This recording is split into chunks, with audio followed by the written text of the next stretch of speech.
Hey everybody and welcome back to the Board Game Specialist. I am Melanie. And I'm Carla.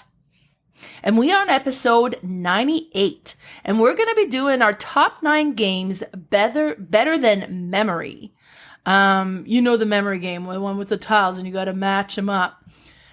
You know what? I used to play memory a ton when I was a kid, me and my cousin. And she used to say that she could see through the tiles, even though they were like thick cardboard tiles, but she found everything. So either she cheated or she had superpowers. And I wouldn't put it past a superpower thing. But anyways, so before we get into that, I do want to mention we have a sponsor, which is Games and Couples. Games and Couples is part of SWAT online counseling services, and they concentrate on couple counseling, utilizing the Goffman principles, and then they've discovered that putting those principles into practice really shine while playing board games, especially cooperative board games. So we think what they're doing is just absolutely amazing, and we're glad to be part of that in any way or fashion. So be sure to check them out. We'll have their link down below. So how about you, Carla? Memory, is this a game you played a lot growing up? So this is very nostalgic for me. When I was a little girl, my dad bought me a memory game, and I must have been, maybe 3. And I played that. I outplayed that game so much that I wore off the back of the tiles so that I could memorize some of the by the wear of the tiles. And so we played. I must have made him play this hundreds and hundreds of times. And then it's funny because later on, when I was like, I think a teenager or something, I came across games like that, or from the same production company or something, and the backs of some games or tiles had that same pattern, and it was like, that you grew up with. Oh, no way. Why does that bring back like when smells will bring back a feeling or a memory?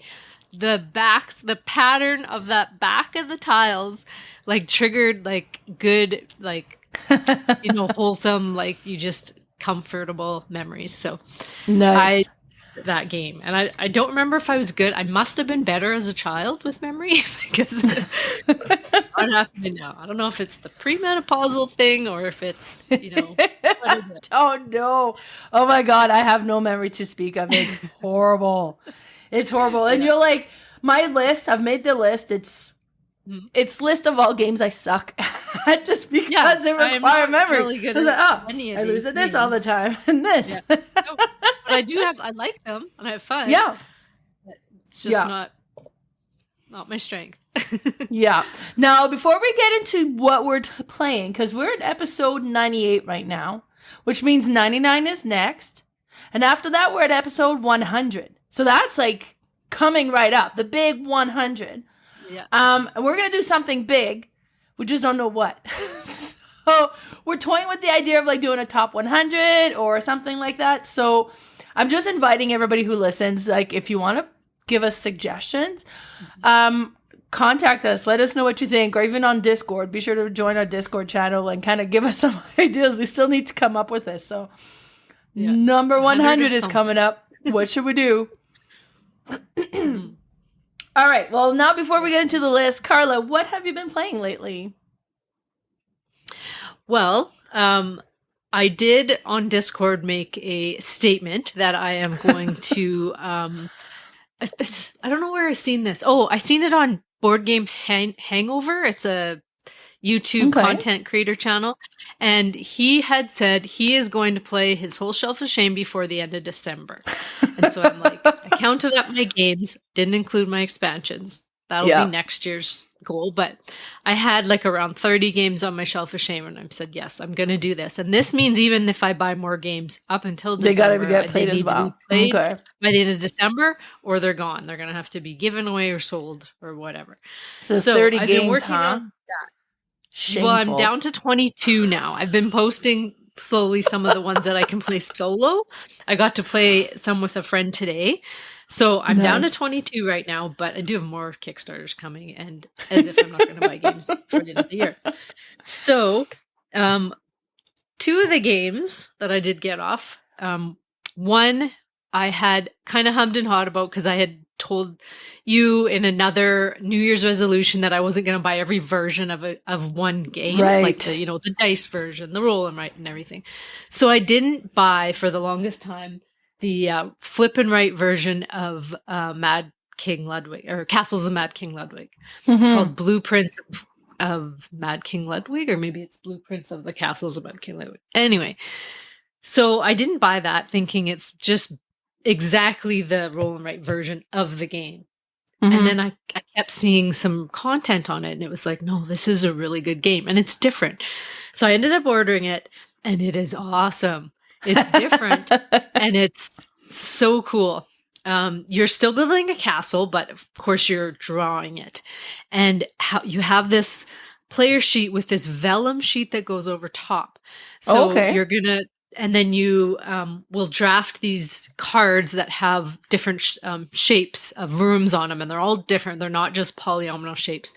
They're all crazy shapes. But the neat thing is you can stick your card in between the vellum and your paper, and you can trace it. So you don't have to visualize, is this going to fit here? Like, I don't know. Yeah. You can literally put it under and it might fit perfect, because you still have to connect the entrances. So you're building this wacky castle just like you are in the big game.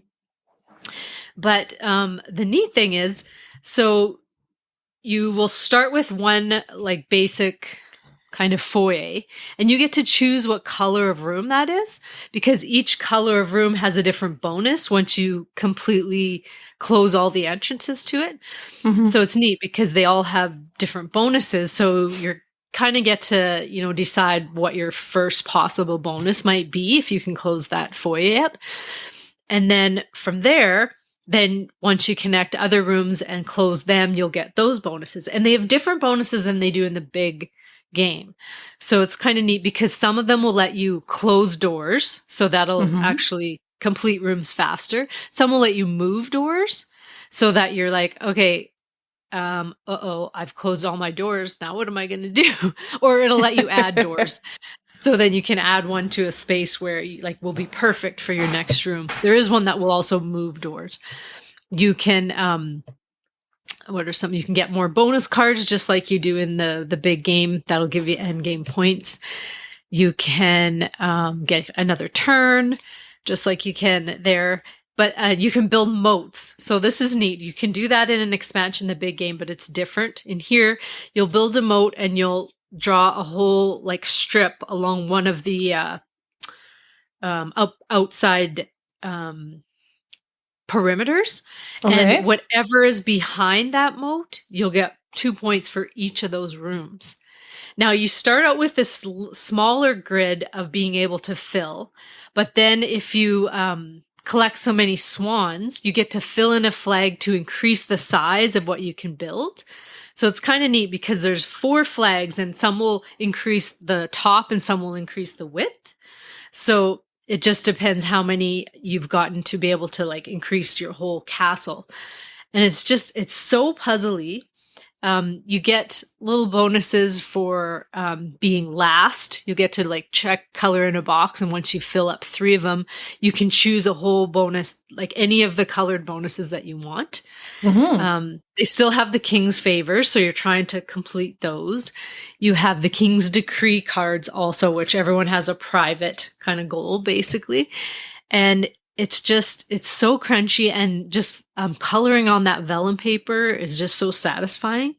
It's crunchy, but yet zen at the same time. Nice. It's so good. I didn't think it would be this good. I thought it would literally be, the equivalent roll and write, just a quicker version, but it's different and it's awesome. Nice. And I think if anyone's into that kind of thing, if they liked the game, now I can't think of what it was called. It wasn't called Blueprints, but it was a similar one where you're drafting rooms and you're filling out things.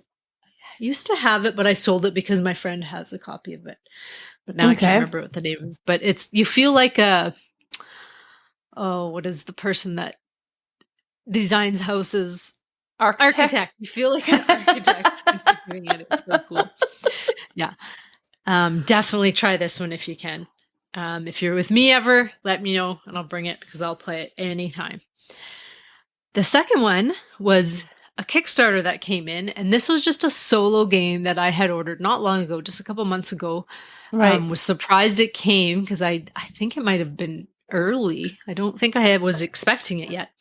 And it's just a little game that came in a little VCR case, like right. or not VCR, VHS case. Like the classic VHS case. It's a little bit smaller than that, but that's how it came. Not a cardboard box, a plastic case.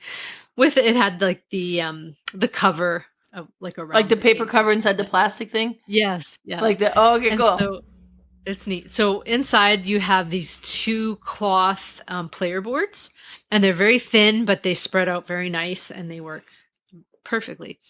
And it's called Diseon Crusoe. Now this is like a mini version of the game Robinson Crusoe. Mm-hmm. Very thinky and crunchy, but you play it in 15 minutes. So you are trying to escape this island, of course, but you have to kind of do it over missions. So your first mission is basically to get to a certain point to be able to have hunted something and craft an item.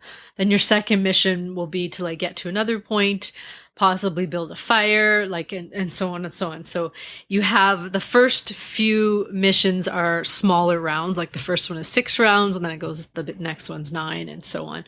And so you have these dice, and those are your workers basically. So you're kind of at the mercy of the dice. There is ways to manipulate them with different resources that you get. And so for each dice, you're going to move around this track depending on the number you use. And then you're going to place this dice down like on this track. You have 3 of them. And depending where you place the dice, it can affect your weather at the end of the round. It can affect, you could get raided by certain animals. And if you don't have like roofs or fences, they're going to steal your stuff, your food. Oh my God. Your food. And it's really neat because you have to try to get these resources, but then you need to craft items, but you also need to hunt because you're going to need furs. It's the only way you can get furs. And a lot of the crafted items need a fur. But yet you still have to build your roofs because when the bad weather comes, if you don't have the roof, you're going to lose health. And if you get down to 0 health, you die. It's so neat because big Robinson Crusoe game is a long, huge setup game. Still very thinky. You lose probably at least 60% of the time.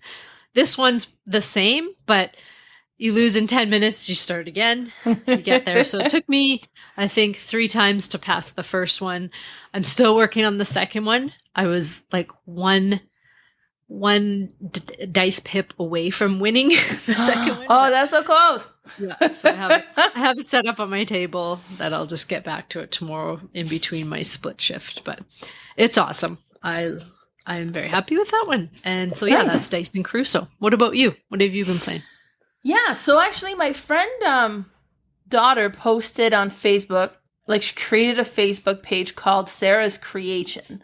And she started like a crochet business where she's crocheting all these little things. How old and like she's 11 years old. So I thought I was like, how cool is that to see an 11-year-old get into the crochet hobby? Yeah. And I like to crochet, but I always create a chore with it. Like I always say, okay, I'm going to crochet these projects for Christmas. So there's a deadline. It has to be done by such a, like, and it's like a chore. So I was like, you know what?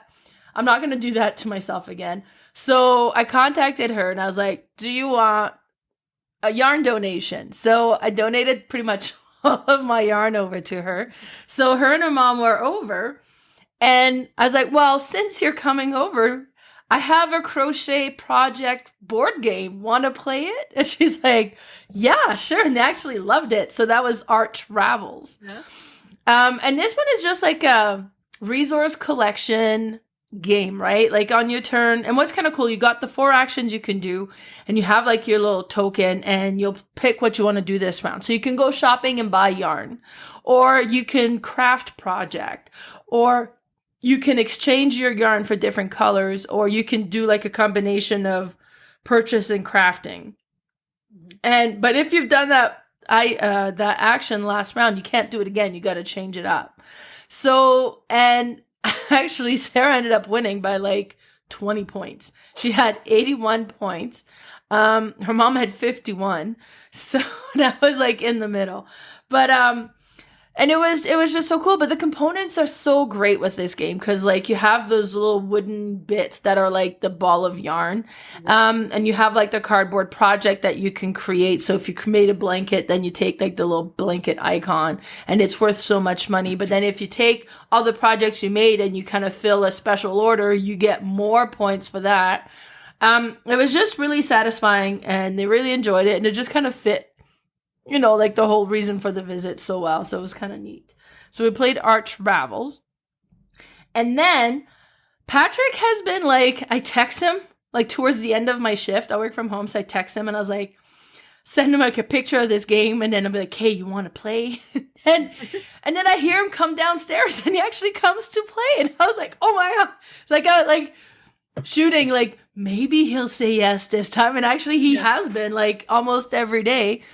So we ended up playing this one game that I had purchased from a friend, and he had kind of listed a big list of games he was selling, and I kind of quickly looked at this one. There was a few copies that showed up, and one of them had like bottles, like big chunky bottle components.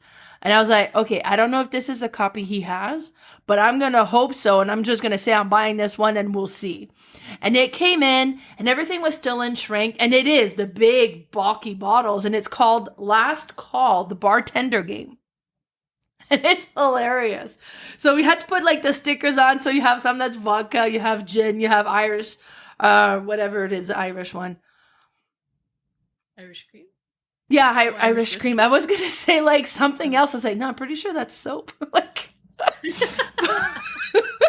but anyways, like, so you have all the bartenders and you put in and each one starts with 4 bottles of one thing. So this one has like the 4 vodka. This one has all these things. And then you take turn being like the dealer. Now in a 2-player game, everybody can still play. If you play more than that, the person who's like flipping the cards doesn't get the option to call order up. But you'll be flipping a card and it's all like the name of the bartender. So I'll flip over and it's like, okay, well, this is Jasmine. And I was like, okay, now I have Peter. Now, as soon as you get 2 different bartenders, you can call, if you wish, order up so that you can trade a bottle from one bartender to another bartender that has a card in front of them. And if you do that, the cards or any number of cards that's in front of them gets picked up, goes away. Whoever did the order now is the person that flips the card. And you keep doing that and you're moving the bottles around from bartender to bartender. And we all have 4 cards that have 4 different types of drinks that requires a different combination of these liquors.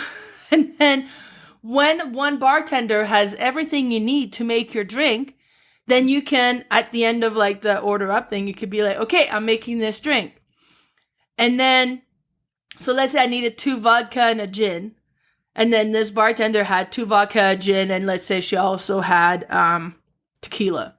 I think tequila's in there. But anyway, so then I would get to complete my drink. But because there was more bottles there than I needed, I have to take an ice cube for every extra bottle there was. Ice cubes are bad because the winner is whoever has the least amount of ice cubes. So you're doing this trying to create all of your drink. And when the last person completes the first person completes all 4 of their drink, you take the bartender cards away and then you take turn moving one bottle from one to the other. But for every bottle you move, you take an ice cube at that point. So you don't want to wait to get your drinks completed. You're trying to get them completed as soon as possible. And once everybody's completed all their drinks, it's whoever has the least amount of ice cube is the winner. Like it was, and the nice big chunky bits, and it was just so satisfying and interesting to play. And of course, I'm moving all these bottles I need, and then Patrick's moving them back, and I'm like, will you stop it? It was like, because he doesn't know what I'm working on. I don't know what he's working on, but it's like, okay, like I moved that for a reason. So it was hilarious. It was so much fun. He won by like so much. It was ridiculous. We had played 2 players. I really want to try this at a higher player count. And I think it'll play up to 6. And then when you have the higher player count, you have like if 3 people, let's say, calls order up on the same call, then it's whoever is at the top of the priority list. But then when you complete a move, you get moved to the bottom of the priority list, right? So that changes as well. So it just seems like it'd be a little spin-off, like it'll be a little bit different. That might make it even more interesting. But this is like an older game. I think it was published in 2010. Wow. So it's 14 years old, but it's cool. I quite enjoy that one. That was Last Call, the Bartender game. Cool. Yeah, it looked really cool, the production of it. Yeah. Awesome. Yeah. All right, so let's get started with our top 9 better than memory. So, Carla, number 9, or do you have an honorable mention? I don't. My. I have my number. I had to change my list because I had made my list, and then you had a game day. And, we played a game that made the list, and you're like, "Did you already make your list?" I said, "Yes." And you said, "Oh, you might have to change it now." I'm like, "Damn it!" But yes. So at number 9, only because I've only played it once, comes in Wandering Towers. Now, this was made in 2022 by Kiesler and Kramer. And you had talked about, you had bought it. And I said, oh, you got to get that one played before we do this list. And then I happened to be at your house before we recorded. So I wasn't even thinking about it when I was like, oh, let's try this. I really wanted to try it because I think it was like a nomination for Spiel des Jahres a year ago. Or I don't think it was this year's, and so and everyone talks about this game, and it's a great family game, and it's so fun. And to me, the look of it isn't my type of game, but I'm like, what is this? I need to play this game. So we pulled it out. I think we had full player count, didn't we? I think so. Is there 5 of us? 1, 2, 5? 3. Yeah. 5. I think we were 5, but it can play 6. Oh, okay. So we were almost full. Okay, but it was good with 5. So you have all these 3D towers, and then you have this round track, basically, and you place this black, what's the black tower called? Oh my god, like, that Ravenloft or Raven something? Yeah. Raven something. But that's where you're trying to get all your, is it witches or wizards? Your wizards, yeah. Wizards. You're trying to get them into that black tower. So, and that's at the end of the track, basically, to start with. And so we all start on different towers, like from the beginning, depending on what player order you're in. And what you can do on your turn is you have 3 cards that you can use. And they're all different, but some will either say you can move your wizard, or you can move a tower, or you could roll the dice, and whatever the dice produces, you can do either or, depending what it shows on your card. So you can like walk your wizard however many spaces, or you can move your tower. Now you move any tower, right? You don't have to be in it. No, it's any tower, yeah. So you can move a tower on top of other wizards, or on top of another tower with wizards on it, and cover them up. And then you have to remember, if someone covers you up with a tower, you have to remember where you are, because you could be in like several levels of that tower. I never remembered at any time, at any point in that game, where I was, unless I was visible. You had a friend show up a little bit later, and so she kind of was just watching us play until we were finished. And I said, okay, you're going to be my eyes. Memory. I mean, try to remember when I'm visible where I am at all times. It still didn't help me. But anyway, so it's funny because, so you're trying to get around to this Ravens, whatever. But that tower will move too, because as soon as somebody jumps in there, that tower moves to another spot where there's like a shield symbol. Or a shield symbol.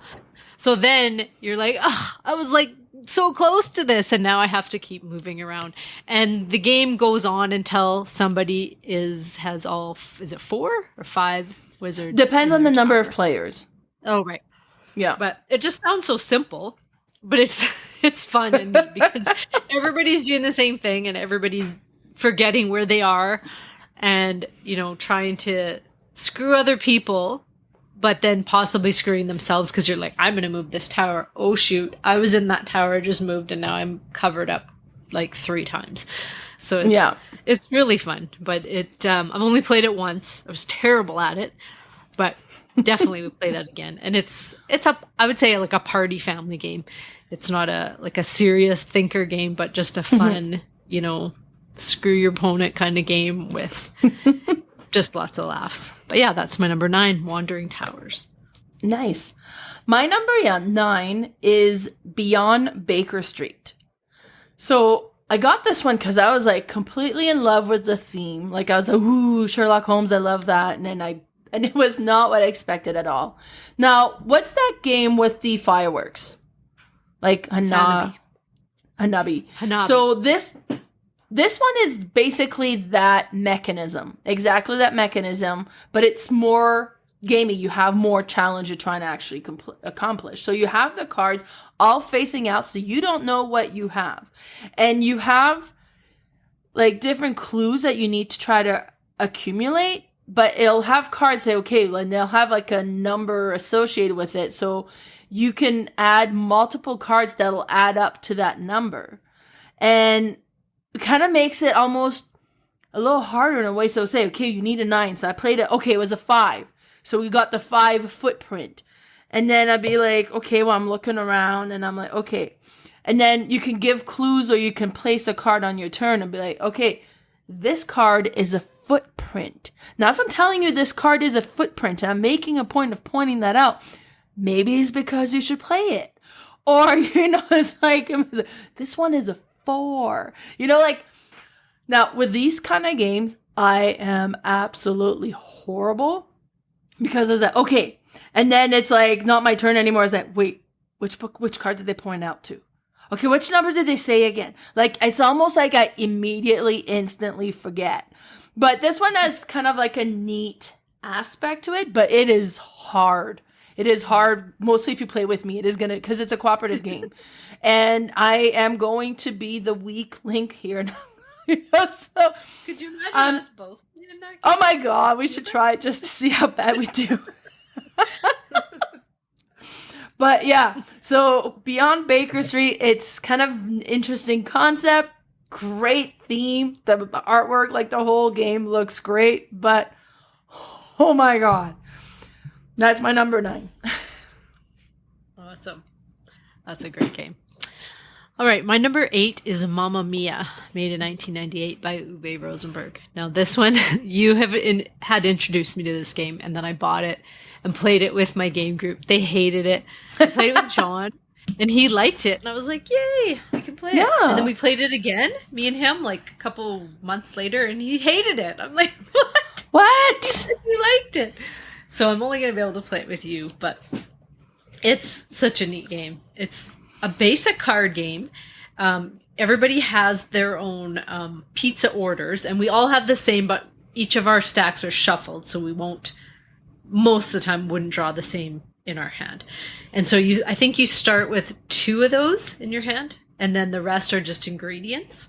Right. And so on your turn, you can either play a card to fulfill an order, assuming you think you know what was already played, or you can just play ingredients, and it's one type of ingredient. But you could say like 3 pepperoni and put down 3 pepperoni cards. You can't lie, right? You couldn't put underneath. Yeah.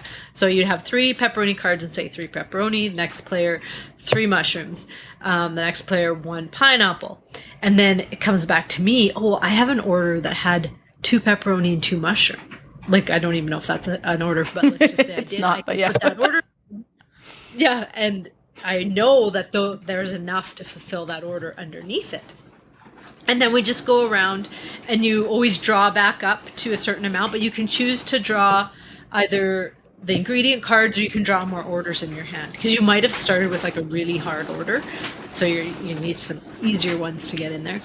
And then, so it sounds quite easy, but after, 10 passes around the table, you're like, I don't have a clue what is fulfilled. I don't know what's in there, but I think I have 90% of this order filled. And as long as I keep in my hand a couple things that I can add to that order, then I'm good for the end of the round. So you go around I think you play through that deck, and then that's the end of the round. And then all the cards just get like put together, not shuffled, and flipped over. And then it's like you bake the pizzas and you start flipping the cards over. And mostly at the beginning will be ingredients cards, and they'll be all set out. And then as soon as you flip over an order card, you can see whose order it is because you all have your own color. And it'll show, like, I need 3 pineapple, 2 green peppers, and 2 pepperoni. Are they there? Yeah, you grab them, and then they're out. And I get my order card, and I get to score that at the end of the round. If I was missing an ingredient, if I had it in my hand, I could add it, and then I'm good. Mm-hmm. If I didn't, what happens? The ingredient stays, and the order goes back. My card just doesn't get completed. I don't get negative points, but I just don't get completed. So you go around, and then you'll score your completed orders, and then is it 1 more round or is it 2 more rounds after that? Yeah, I can't remember if it's 2 round or 3 round total, but I know you do a couple rounds at least. Yeah, but and then whatever cards are in your hand you get to keep. You get the order cards back, I think, and then you can go again. I've only played it with, I think, me and you, and it was like a 3-player game and then a 2-player game. I would love to play it with a whole bunch of people because I think it goes up. Oh my god, that would be so much harder. I know. There'd be so much going on there, and you're like, oh my god, do I have enough? Do I just gamble?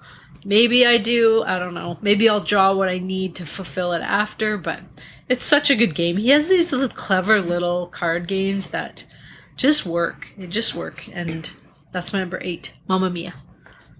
Nice.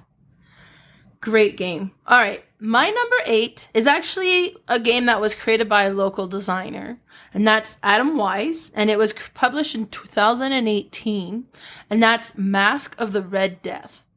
And this one is like, it's kind of weird. Like, you're in this fancy ball or something, and you're going from room to room, and you're trying not to be where a certain person is going to end up, but you're trying to be where another one will be.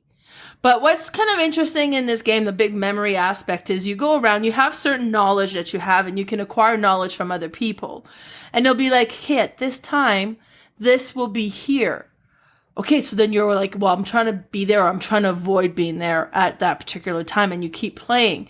Yeah, well, by the time the end of the game comes, I have no idea what I've seen, or what time it was, or what I'm avoiding, or what I'm trying to be. So I always do extremely horrible at this game, but it's kind of interesting. Like, you'd be like, okay, so I don't want to be there. But you can't take notes. Like, you try to remember. And am I remembering right? And then, because, like, towards the end of the game, like, the rooms get killed, basically. And if you're in the way, you die. And you try to be the last man standing, right? Like, it's one of those type of game. And it's like so interesting, but you're collecting all these clues as you play, and then be like, okay, so you have an idea of where you're trying to position yourself as the evening progress, and you're trying to make sure that you're not where this particular, I don't know, I guess Red Death is going to be. But it's like I said, it was like, okay, I think I saw something about that room at some point. It's like, what time did it say? Like, so, yeah. Memory, if you have a memory, is really helpful in this game. And I've played this game a couple of times, always at convention, always like a big group of people. And it was really interesting. But I was horrible. So, and honestly, I think the only way to get our memory better is to practice our memory and put ourselves in those positions more and more. But it was super interesting. The components are great. Like, the artwork is neat, but yeah, it's it's a tough one. This is gonna be on my list. Oh my god, that was a tough one. But that's my number 8, Mask of the Red Death. Cool. My number 7 is Word O' Melon. This is made in 2017 by Garrett J. Donner and Michael S. Steer. Now, this one is a word memory game. So the player board is a watermelon, and you have all these little chips that are seeds, and you mix them up and flip them over so you can't see the letters. And you have this dice, and you roll the dice, and it'll say like a 3, 4, or 5. I don't think it goes to 6. And whatever number it shows, you can flip that many tiles. So you'll flip them, and they're letters, and you need to make a word out of them. If you can't make a word out of what you flipped, they all flip back. But then you need to remember where they were for next time when you flip other letters and you need that S or you need that E or the M or whatever.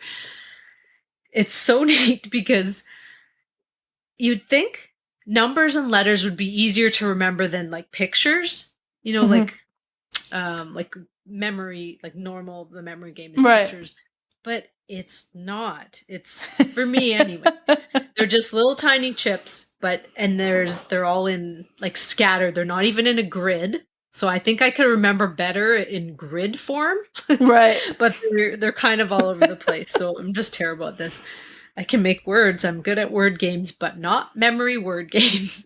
But it's still fun. And it's just the production is neat because you have this little watermelon in front of you with the seeds and you're just flipping them and you're making these letters. And then whoever has the most letters at the end of the game wins the game. It's very simple, very easy rules, but still it's one of those games you'll play and you're like, okay, let's go again, play it again. And I've only played it with 2 players, but it would be interesting with more to see how like there would be more flips before your turn that possibly didn't get to be made as words and you'd get to see more letters. It comes from the line of bananagrams, this game. So it's kind of that family of games where just like simple rules, but just loved. Like Bananagrams is a very famous game for the mass market kind of thing. And this one I had not heard. I'd seen it on sale at Board Game Bliss, and I'm like, ooh, word game. It's $10 or $8 or something. I bought it, and Cherry just loves it. So we play this every once in a while. But that's Word O Melon, my number 7. Nice. Yeah, you've talked about this one a few times. I'm interested to see it sometime. Yeah. All right, my number 7 is one that's fairly new to my collection. No, so you're talking about your horrible shelf of shame that had 30 games. I acquired a lot of games recently with my friend moving to Paraguay, and I kind of ended up with a lot of his games. So my shelf of shame right now is at, well, including expansions, which I normally don't count, but that's because what it shows was like 222. So I have been trying to play a lot of them, trying to get that down a little bit. But I did play one a couple of weeks ago. Me and Kayla went to a dinner theater. And then we texted each other in the morning. It's like, so I'm not doing anything. If we meet before, we could play games first. So we met a few hours before it was due to start. And then we played a few games. And this is one that got played. And it's called SWAT. Or SWAT. And this is a game that was created by Reiner Knizia, and it was published in 2010. And it's just a deck of cards. And then these cards have all sorts of bugs on them. And different bugs worth different things. Some of them are worth, if you have a pair, so you need to have 2 of the same bug, then it'll be worth the points for each pair. Some of them is going to be worth negative points. Some of them is going to be like the more you have, the more point it's going to be. But what's really interesting with this is you take these cards and you shuffle them, and then you start flipping the cards over. And like there's one person that's flipping the card over, and then you're kind of looking to see what's in there. There'll be some good cards, there'll be some bad cards. And at one point, you put your hand on it and you stop the pile and you grab it. Now, in a 2-player game, both people are doing it at the same time. And at one point, you just put your hand down and you're like, okay, that's going to be part of my hand. And you pace it face down. And then you're like, okay, I think that was mostly good. So you got to try to remember what's been in the card. Do you need more doubles? And so on. And then you'll keep going and doing this. And you just flip cards over. And at some point, one of you is going to put your hand down and be like, hey, I'm taking these. And that's going to be my pile. You can't get more than 3 piles. And then, so higher play count just has more cards and stuff. And then at the end, once everybody's kind of got 3 piles, then you just take your piles and you tally up the amount of points you got. And hopefully you got more good cards than bad cards. And hopefully you have a higher score.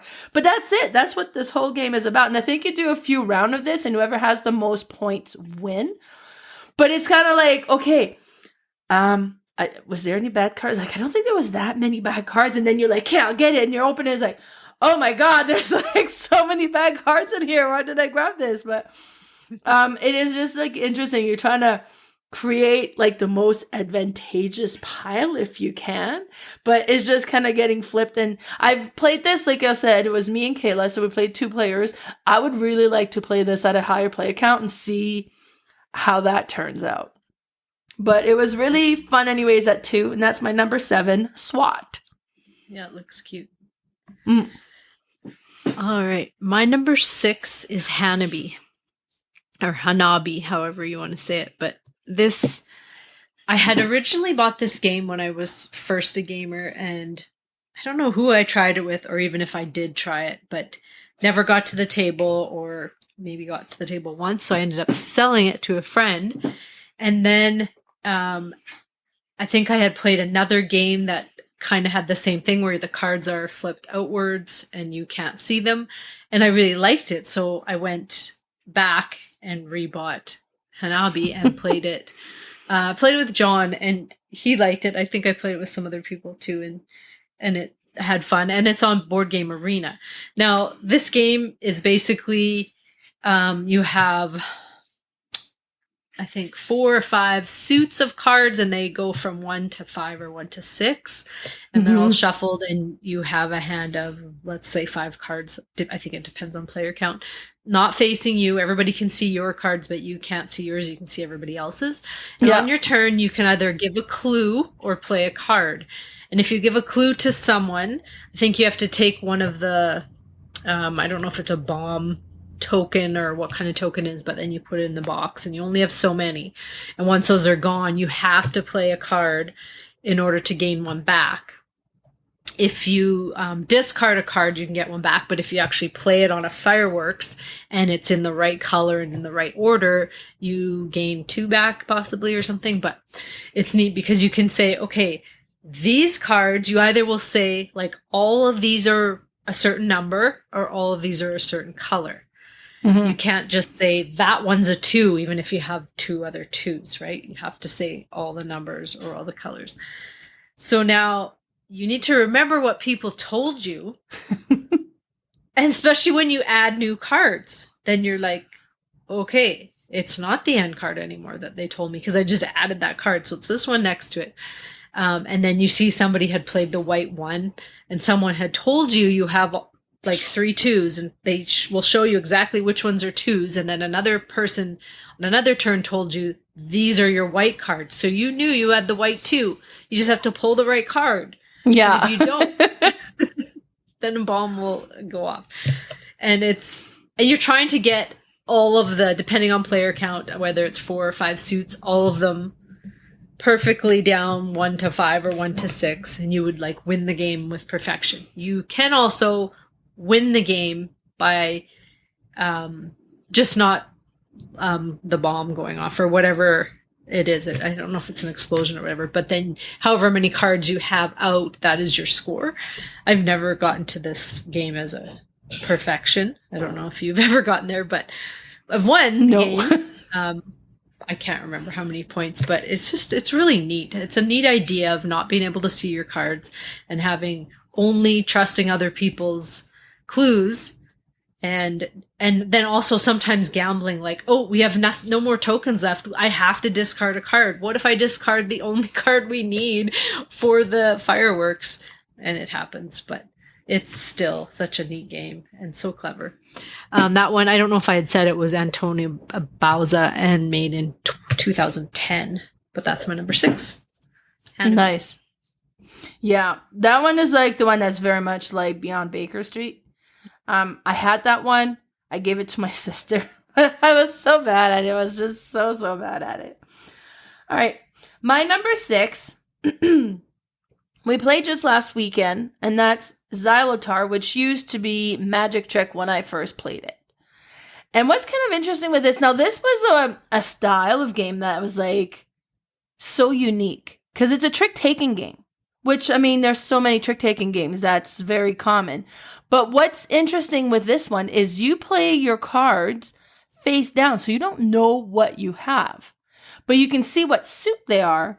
And the person, like, you get a pile of cards and you put them in order from smallest to biggest, and then you can put like the color order within that, whatever you want, and then you put like, hey, this is a high card, and you pass it to the player next to you, and then they take the cards and they just stack them in order, and then you have like this row of cards, and it's like, you know, these are the lowest one, these are the highest one, we know what suit they are because there's the back of the color.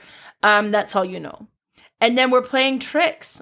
So be like, okay, I'll start in the middle. So I play this one, and it was like, well, that was a 4. I was like, wow, I don't have a lot of big cards if my middle one here was a 4, because it goes from like 0 to 10. But now you gotta try, like, as you start revealing stuff, you start getting clues as to what you have here. So be like, okay, well, that was a 4, so now I know anything below that is gonna be less than a 4. But you gotta remember that information, right? And then be like, okay, well, I have a high yellow. That's my highest yellow, but like there's a few high yellows, but now was 10 played, or was like what has been played? And you can try to remember what's been played to try to figure out what you have, because everything's face down. And then at some point, you need to bid on how many tricks you're going to win. Now, this bid is also blind. So I'm like, okay, well, I'm doing not bad. Like, I've got 2 tricks so far. I could probably go for 3. And then be like, well, that was a 4. I think the 4 was here, so I'll go with this one. That should be close. And then all of a sudden you're like, oh, darn it, that was a 6. So now I need to win 4 more tricks. I was like, oh, man. It's like, so it's interesting. It is so neat. And then just like the little nuance of trying to figure out what you have. So you're trying to keep an eye on things. Now, like I said, when we first played it, it was called Magic Trick. It was just kind of self-published. It was just a few copies out. They published it, like republished it now, which I'm not surprised. It was such a great game. Of course, they're going to. So this one was just published this year, 2024. It was created by Christopher Ray. And it's available on Boardgame Bliss, you were saying. That's where you got your copy, right? Yeah. So I'm going to need to get my own copy of this. But yeah, I find this one is so interesting, and just trying to keep track of what's been played, what you have, what you're looking, so that you hopefully have some sort of clue of what you're playing is just really interesting. That's my number 6, Zylotar or Magic Trick. Yeah, it's so pretty because when you lay out these cards, they're all colored with notes on them, so it looks like a musical notes on them. But I didn't even think of this game as a memory game. This totally would have made my list, because it's not just the memory from the cards that were played, but you get to see the cards you're passing to your left.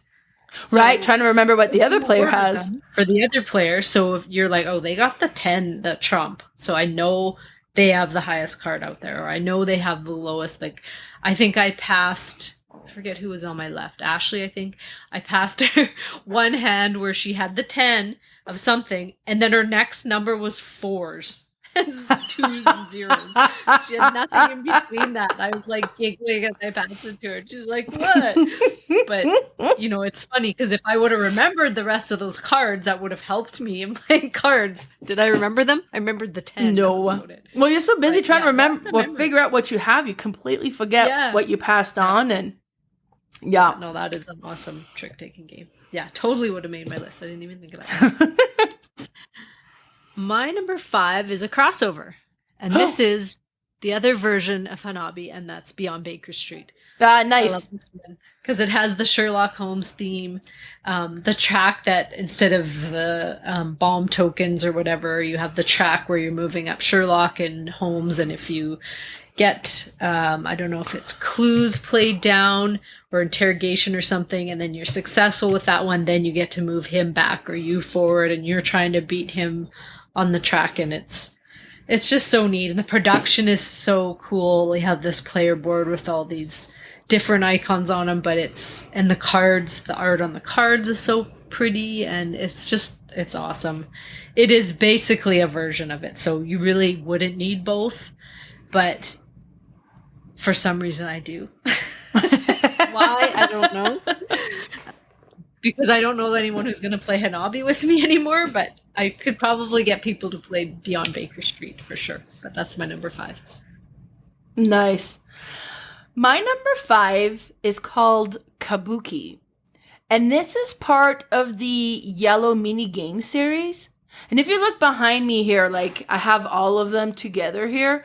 I'm like addicted to them. And I've been buying almost every one they have. And it's all like in this little white box and it just fits so perfectly. And so far, every ones I've played, I quite enjoy.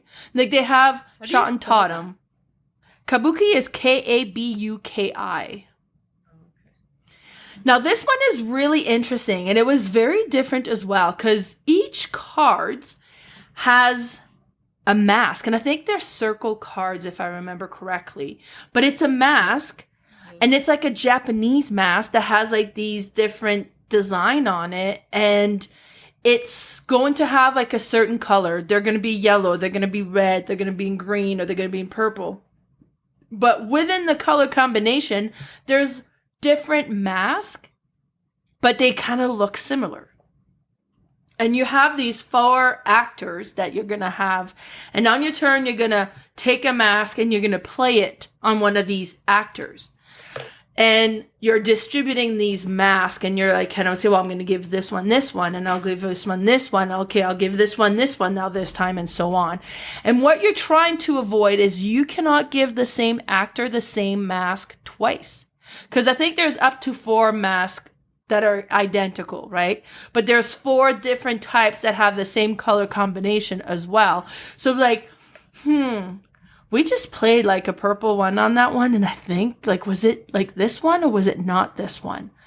And because you can call someone out, be like, wait, stop. I think you messed up. And then you got to go through the pile and see if there was 2 similar mask, or like the like not similar, but the exact same mask. And if there was, you get some of their tokens. But if you're wrong, you lose a token.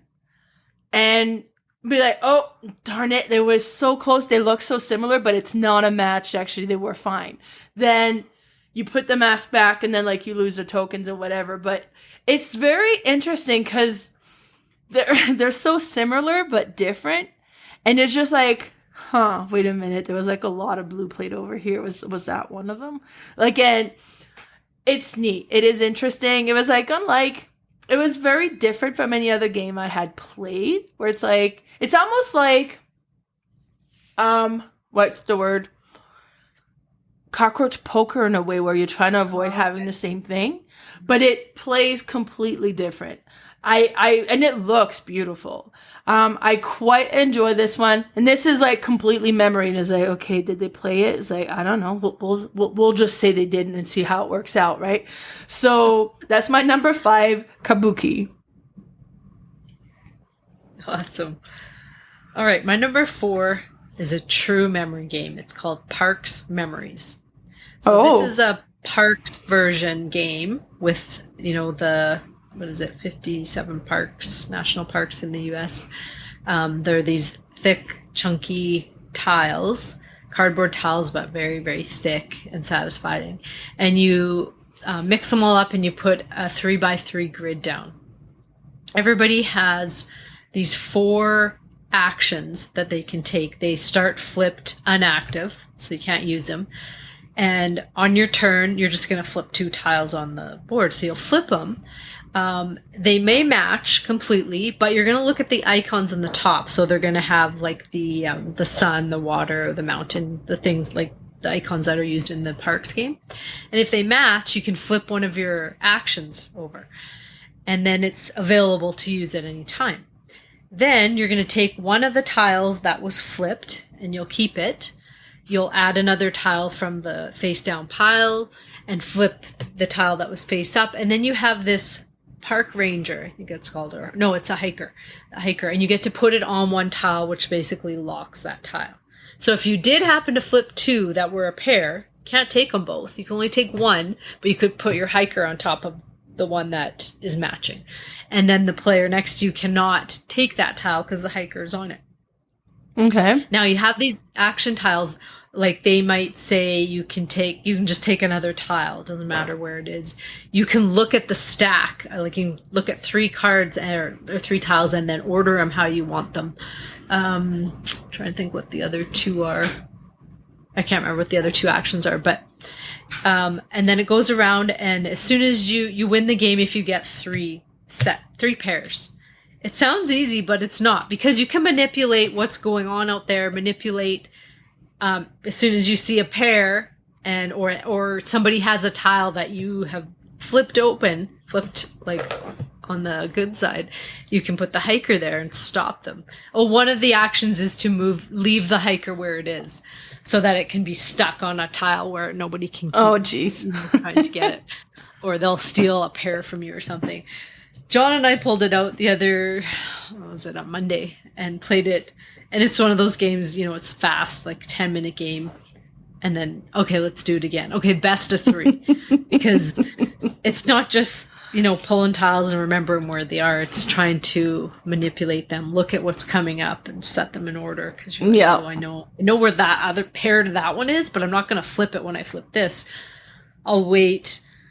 Or not flip this one, grab that one, and then once this is flipped, I'll flip it on my turn. It's just a neat game, and I mean, just gorgeous. Like the art on those tiles and the quality of them just make you want to play it, because it's so zen to look at the beautiful art, flip the big chunky cardboard tiles, and it comes in 3 different versions. And I know they were on sale at Bliss for I think under $10 or something. Nice. I don't know why people aren't snapping these up, even just for the collection, collector's value, and just to have it sit on your, display it somewhere because it's so beautiful. But yeah, that's my number 4, Parks Memories. Nice. My number 4 is a crossover, and that's Mamma Mia. So created by Uwe Rosenberg, and it's published in 1998. I'm pretty sure this is the oldest one I have on my list for this one here. But this one is just so great. It's a card game. Everybody has cards. Most of them have different pizza ingredient, and you stack them in what's called the oven. So the pile where everything goes in is the oven, and you'll add, okay, these are 2 mushrooms. Okay, I have 3 peppers, and then you add 1 pineapple, and you keep doing this. And then when you have your order cards, because you have different order cards, be like, okay, I'm pretty sure that's in there, so I'm going to put an order. And then it could be like, oh man, I was about to play that, but now when you put an order, so I don't have to wait for more ingredients. And be like, I think we've put enough peppers. And I was like, okay, well, I think I could put this one now. I hope we can put this one now. And you just never know until all the cards are in there. Then you stack them over and you flip one at a time, sorting the ingredients. And then when you get the order, if the ingredient that are neither was there, you pull them all out, and that's out now. So you've got those ingredients that are gone. Plus you have this one order that's 15 plus, and that one just, if you have at least 15 ingredients available, then you pull all the ingredients out and it starts again. Like, it is like, oh my God, I forgot you put that down there. It's like, I put an order not too long after that. It clears the whole it clears all the ingredients. Oh, I remember that. Oh my gosh. Yeah, and then I was like, oh no. And then it was like, I was like, okay, what do I have in my hand? Oh my God. So it's it is, you gotta try to remember what ingredient has gone in there. I played this for the first time when I was attending a few of Darren's game. And it was great. Like, I was fairly new in the hobby and I was getting introduced to these things. I was like, oh my God, if I ever come across this game, I need it. It's amazing. And it was just so cool. And this is one that we've played in restaurant a lot while we wait for our food after we put our order in and stuff. Cause it doesn't have it doesn't take a whole lot of room. You're just stacking these cards in the middle, but so satisfying. It is so neat. And that's my number 4, Mamma Mia. Awesome. All right. My number 3 is Picture Perfect, made in 2020 by Anthony Nouveau. Now, this one is a memory deduction game. And its production is really cool, too, because you have these you don't have a stand-up player board. You have these flat boards that are either like a ballroom floor or like an island floor. You can flip them, and it just doesn't matter, but they're a grid. And there's different shapes, like you'll have where the table is, and then you'll have like, I think 5 squares in front of it, and then 5 behind it, and then another 5, I believe. And you'll start with some cards, and these are all people, and they want to be in certain spots on the floor.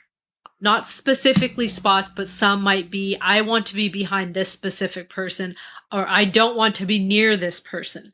And so the first few cards, you're like, oh, that's easy. I can place him here and her over there. And then like there's a plant. The plant wants to be over in the corner or something. And then you might have the dog. The dog wants to be near the plant. And so the first part is easy because you're like, oh, okay, well, I can set them there.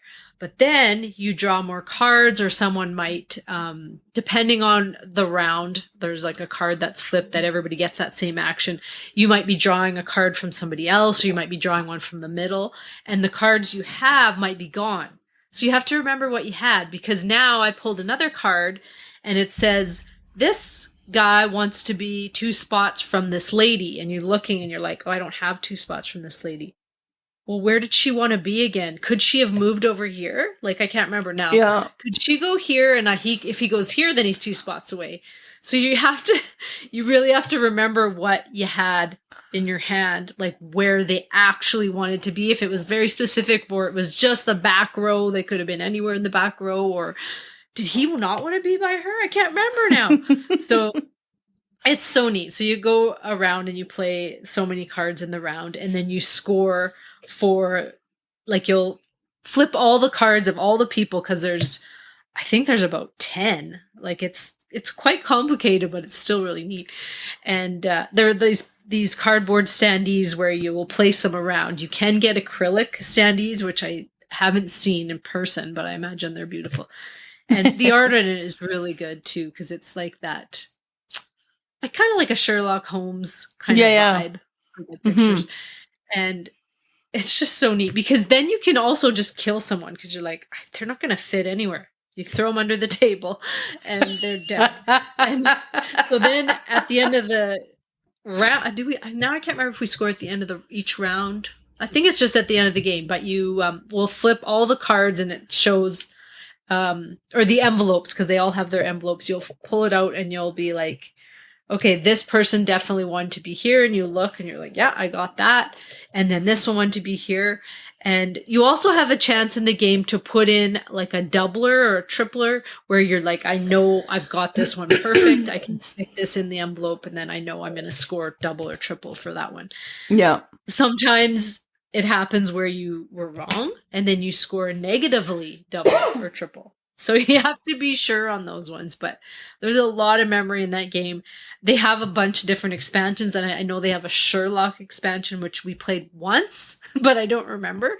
But there was extra memory involved in that one. And it's something about somebody steals from someone and something, but just the base game alone, the memory in it is unreal, and it's so fun. I really like that game. And that's Picture Perfect, my number 3. Nice. Yeah, completely forgot about that one. That works well for a memory game for sure. Yeah.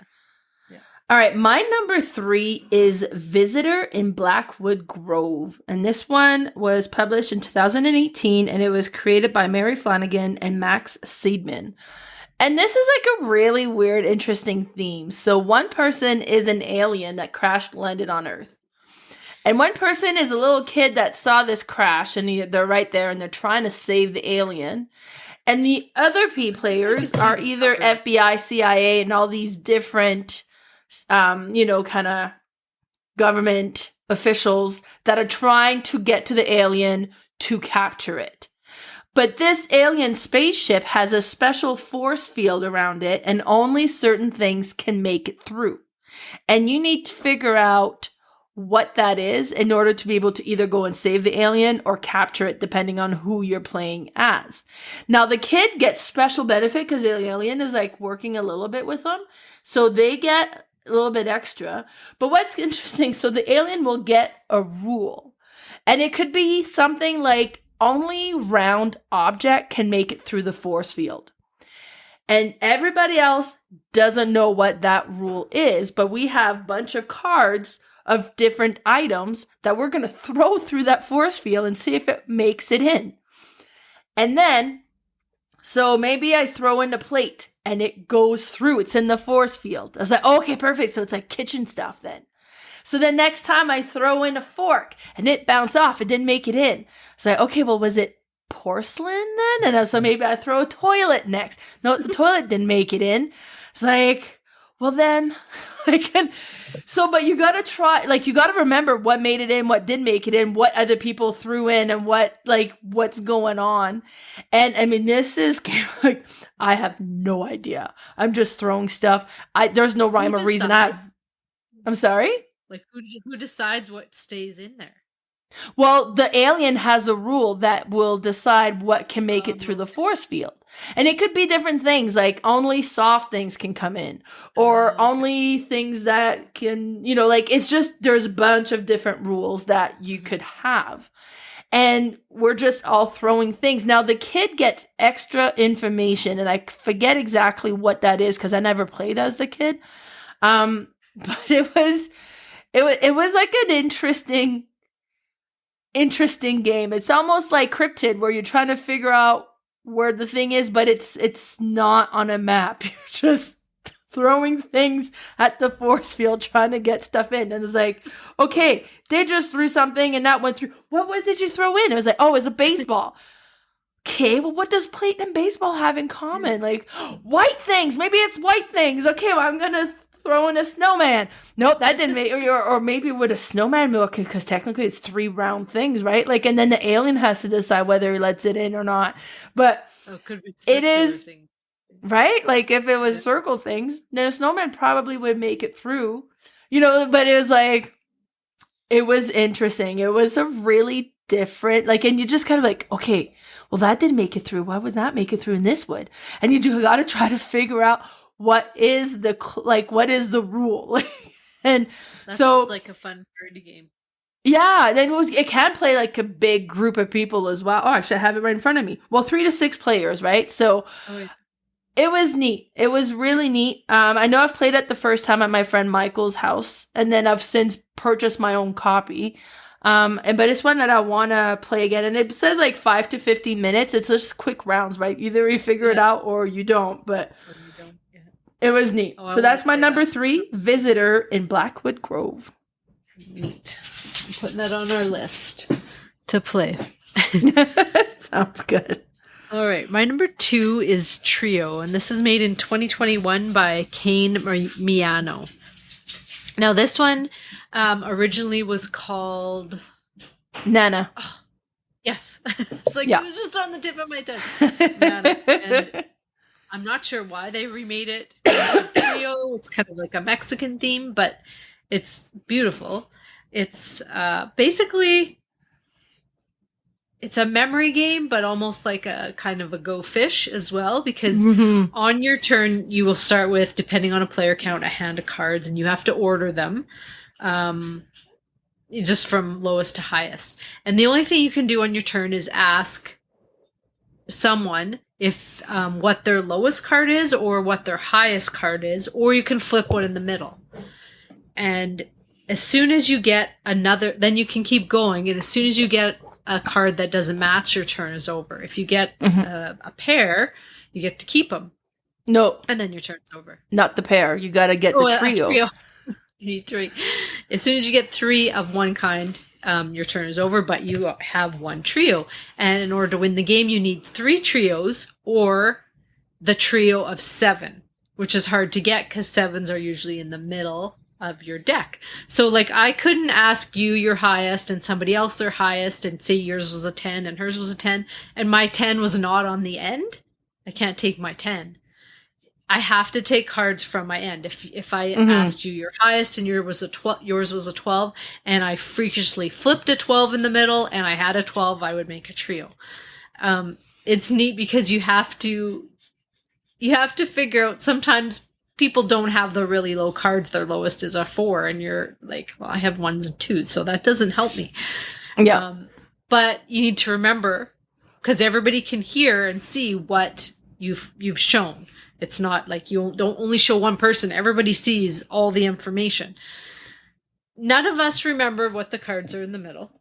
Like I don't, barely any of us, which is funny. And we re-ask each other the same question at least 2 or 3 times throughout the game. It's so funny. I would love to play this with kids because kids have unreal memories. Any of these games they would destroy me at, but this one in particular, I think, because if they flip a card, they are going to remember exactly where it was. If they ask somebody, that's going in the vault. For me, none of it's really going in the vault. I do win this game sometimes, but it's by pure luck. I don't know how. I do win it, but I think it's just because it's such a luck game.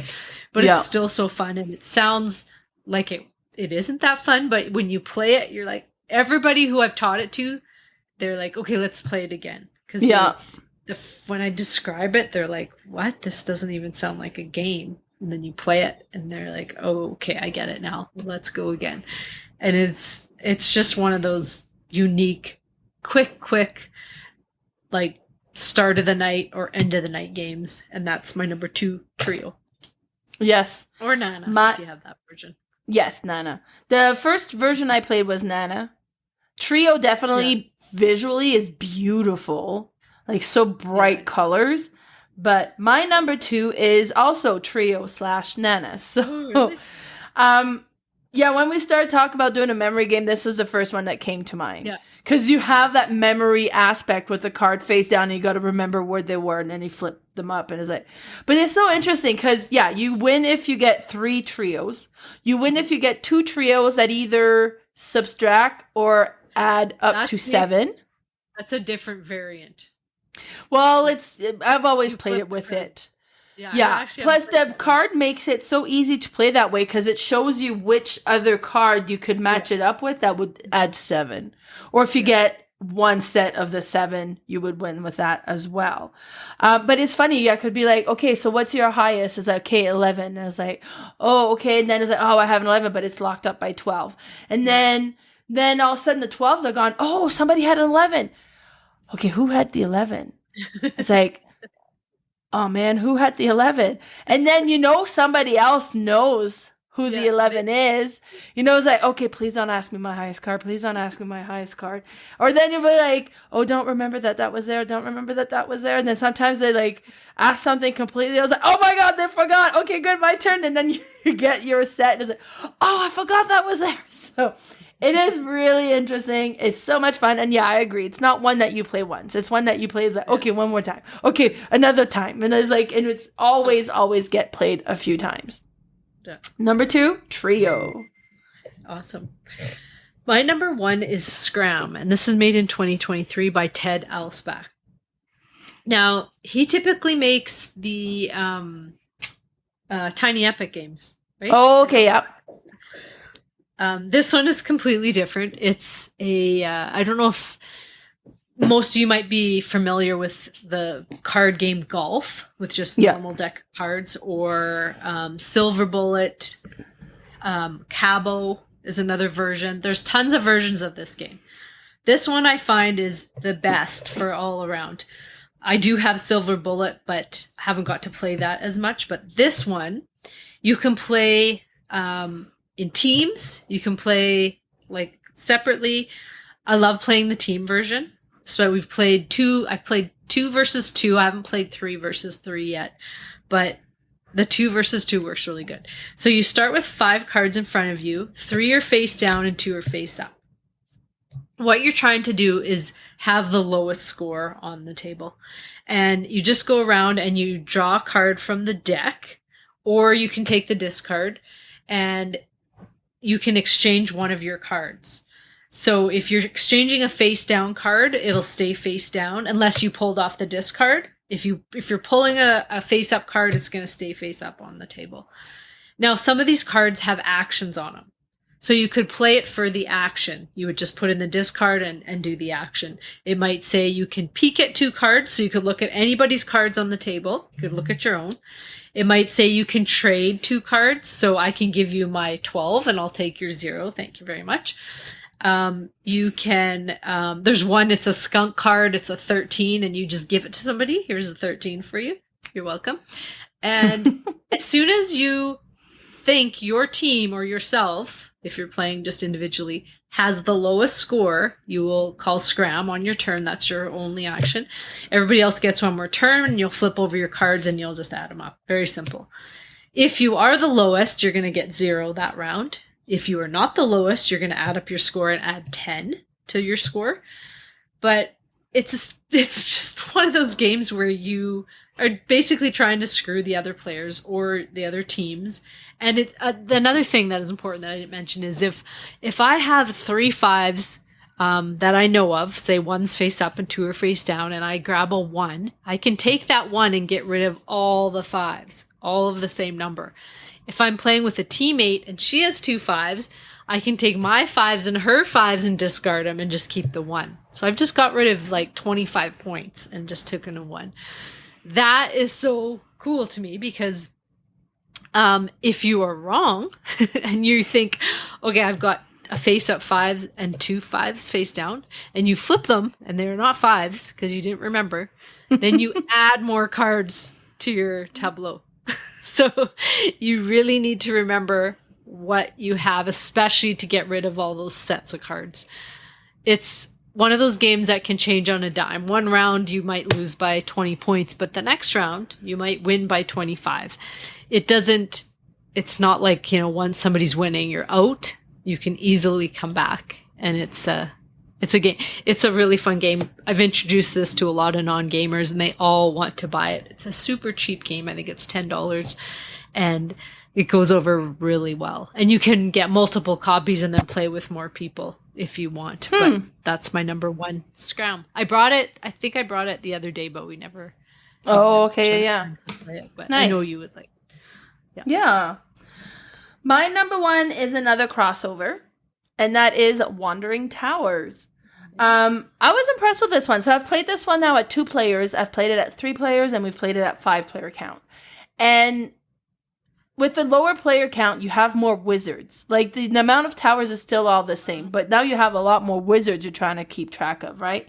And you will cover up the wizards, and because you need to flip up your potions, because to win the game, you need to get all of your wizards in the black tower, and you got to have all of your potions flipped up. That's what triggers the end of the game. And it's kind of like a race to do this. So you got to cover the wizards, because when you entrap the wizards, that when you can flip up your potions. And even if you entrap yourself, so it's like, okay, well, I'm going to go there. Yeah, I know I'm there. But that's okay. I know I'm there. But then somebody goes and he moves the tower. Now, maybe it has like 3 tower high. But when you move the tower, you could move the bottom tower and move everything over. Or you could grab the second tower and move those top 2 over. Or you could just move the top tower. So all of a sudden, the order is completely different. And be like, okay, great. I need to get 2 more wizards in. I have no idea where they are. It's like, It's like, just start moving.